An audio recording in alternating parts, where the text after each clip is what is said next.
오늘 말씀은 조금 충격적입니다. 하나님께서 에스겔 선지자에게 390일 동안 왼쪽으로 누워 있고 40일 동안 오른쪽으로 누워 있으라 말씀합니다. 그리고 몸을 이리저리 움직이지도 말고 꼼짝하지 말라라고 말씀하시죠. 또한 그 후에 인분으로 구운 떡을 먹으라 말씀하셨습니다. 왜 하나님께서 에스겔에게 이런 충격적인 말씀을 하셨을까요?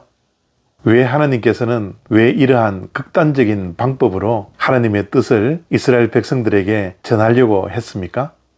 그 이유는 이스라엘 백성들이 하나님의 말씀을 듣지 않았기 때문이었습니다. 그래서 이제는 말을 듣지 않으니 말이 아니라 몸으로 하나님의 뜻을 전하시려고 했던 것입니다. 이스라엘은 멸망에 가고 있었지만 하나님의 경고의 말씀을 전혀 듣지 않았습니다. 그들은 죄에 대해 무감각해져 있고 그들의 귀를 완전히 닫아버렸습니다. 오늘날 우리의 시대와 비슷한 것 같지 않습니까? 하나님의 말씀보다는 쾌락주의에 빠져 있고 물질주의에 빠져 있고 개인주의에 빠져 있어서 하나님의 말씀은 삶의 뒷전에 자리 잡고 살아가고 있지 않습니까? 하나님의 말씀대로 살아가는 것이 아니라 자기의 소견에 옳은 대로만 살아가는 것이 이 시대의 안타까운 모습이지 않습니까? 말씀은 아예 들으려고 하지 않습니다. 귀를 닫고 살아가는 시대이지 않습니까? 말씀을 들어도 한 귀로 듣고 한 귀로 흘려보내는 시대가 우리가 살고 있는 이 시대의 정직한 모습이지 않습니까?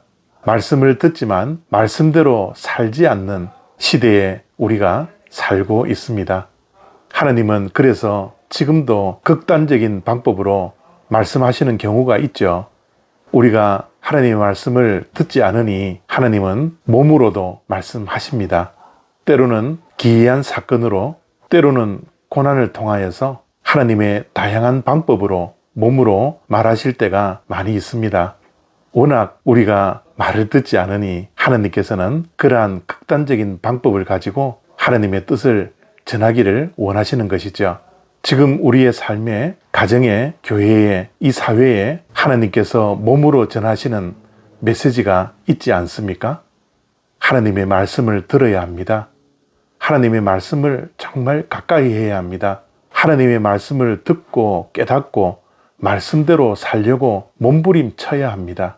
하나님의 말씀이 들리지 않도록 우리의 마음이 굳어 있으면 그 굳어 있는 마음을 깨트리려고 몸부림쳐야 합니다. 오늘 이 말씀을 듣고 하나님의 말씀에 즉각적으로 반응하는 참다운 그리스도인들이 되어지기를 바랍니다. 하나님께서 우리가 말씀을 듣지 않으면 기이한 방법으로, 충격적인 방법으로, 극단적인 방법으로 몸으로 말씀을 주신다라는 것을 깨달을 수 있게 되기를 바랍니다.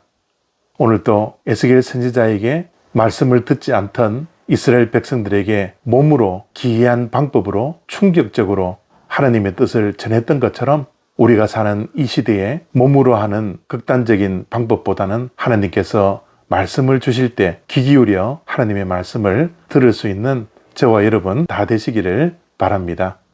감사합니다.